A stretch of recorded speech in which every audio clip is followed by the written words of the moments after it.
Here at Weston Classical School in beautiful Paris, Tennessee, it's our goal to layer learning. Rather than keeping every subject separate, we try to capitalize on any and every way that subjects naturally overlap. One of the most natural ways to do this is by combining history and literature. At WCS, we follow a 4-year history cycle, a very popular method in classical schools and many homeschools. We spend a year on ancient history, then a year on the Middle Ages, then we move into the Renaissance and the Reformation for the 3rd year. This is also sometimes called the early modern period. And the 4th year covers modern history, starting around the time of the American and French Revolutions and ending with current events. So, if you can cover the entire history of mankind chronologically in 4 years, a student should theoretically go through that cycle 3 times between 1st and 12th grade. Each time they cycle through, they dive in deeper and build on the foundation that has already been laid. Without this approach, you will often have students not studying anything about ancient history, for example, until high school. And that makes it seem like something very difficult and perhaps not all that important, when nothing could be further from the truth.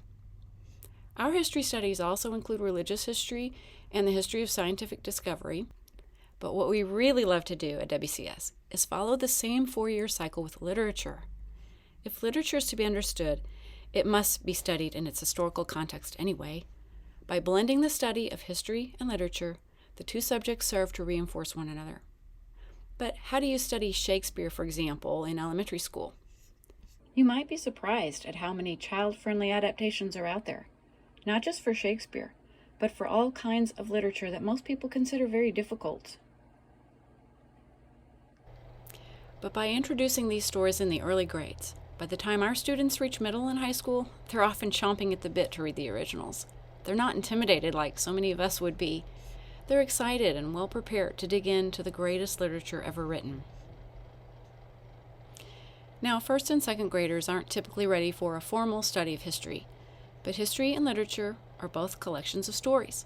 Some of them are true and some of them are fiction, but elementary students love stories. I mean, we all do, really. So while we don't have formal history and literature classes until 3rd or 4th grade, even our youngest students, even kindergartners sometimes, are being exposed to the great stories of literature and history. Combining subjects that naturally go together just makes sense. When you layer learning, you maximize learning. Too many schools are wasting students' time on things that are not relevant to true education, or on methods that are designed more for the school's convenience, rather than being based on how students learn best. If you want a school that is designed to maximize your child's learning potential, I encourage you to find out more about Weston Classical School at westonclassical.org.